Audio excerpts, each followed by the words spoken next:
In the Unresolved Problems segment tonight, the White House just revealed its controversial new nuclear plan, and already our enemies are using it to make America look weak. Here's Iranian President Ahmadinejad mocking Mr. Obama. Whenever American politicians and materialistic politicians are beaten by logic, laws, and rationale, they immediately put their hands on their triggers just like cowboys and actors in American Western movies. We consider that Obama's actions are all conducted because of his inexperience. As you may know, the Obama administration is rejecting the development of new nukes and ruling out the use of nuclear arms against non-nuclear states, with some exceptions. Joining us now from Atlanta is George Birnbaum. He's a former chief of staff to Israeli Prime Minister Benjamin Netanyahu. George, it's great to see you, and it's amazing to me to have Barack Obama compared to the cowboy, the image in the old Western movie, after all the years of leftists saying, well, George Bush is a cowboy. And here we have the Iranian president saying the same thing. What gives? Well, you know, I think this is no surprise to anyone who understands the Middle East and Middle Eastern mentality. This goes back to what I've always said is the difference between pride and shame in the Middle East. It's so important when dealing in any relationship in the Middle East, whether it's a personal relationship, a business relationship, or diplomacy, that you project pride. It's the only thing that's respected in the Middle East. And when President Obama was elected, one of his credentials for Middle East diplomacy was that he understood the Muslim community because he grew up in a Muslim country. The first thing he does is he goes to Cairo and makes what I read and heard a very apologetic speech for America's actions over the past decade. And quite frankly, the Middle East mentality looks at that apology and looks at that as shameful, and shameful equates weakness. And so no one should really be surprised that the Iranians have spent the better part of the past year delaying, at the same time building their nuclear weapon program right in the face of quote-unquote the tough talk of the U.S.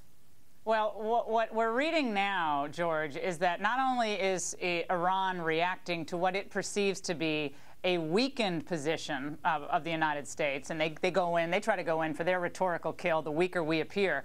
But now the Wall Street Journal and former ambassador to the United Nations, John Bolton, are both saying that when you take President Obama's statements all together and some of the things that Hillary Clinton has said, that they think it's inevitable that Iran is going to become a nuclear state. It's just inevitable. And I guess in our current situation, there's nothing we're going to do about it or want to do about it. Very dangerous. I mean, it's absolutely clear that the idea is now containment rather than prevention. And from an Israeli point of view, that's an unacceptable position. Israel's a very small country, as you know. It's the size of Rhode Island. One bomb gets through, and that's the end of Israel as we know it. And so for Israel, the idea of containing a nuclear Iran is absolutely unacceptable. There cannot be a nuclear Iran.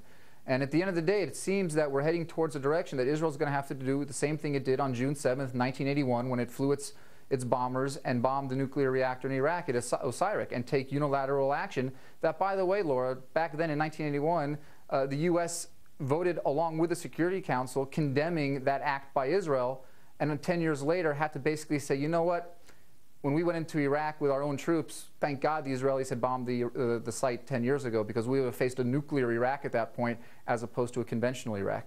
George, would Israel, though, and knowing everything that you know after your work with Netanyahu, would Israel ever decide to strike back or strike at preemptively Iran without the approval, either tacit or explicit approval of the United States? Would it ever do that?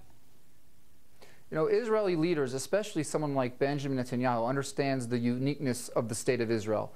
They understand that while China had China for 4,000 years and the Indians had India for 4,000 years, the Jews didn't have Israel for 2,000 years. Well, I understand that, George, but my question is, though, would Israel strike at Iran if the United States, President Obama said, we don't want you to do that? Would they ever do it? Well, and my point is yes, because they understand that as goes Israel, so goes the Jewish world around the world.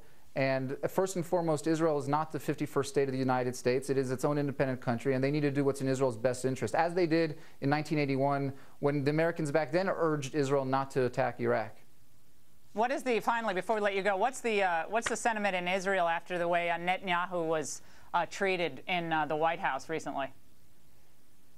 The Israeli public, by and large, from left to right, viewed this current U.S. administration as one of the most unfriendliest administrations in Israel's history.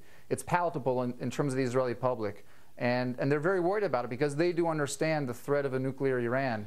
And they do understand that Israel taking unilateral action will mean a war in the Middle East.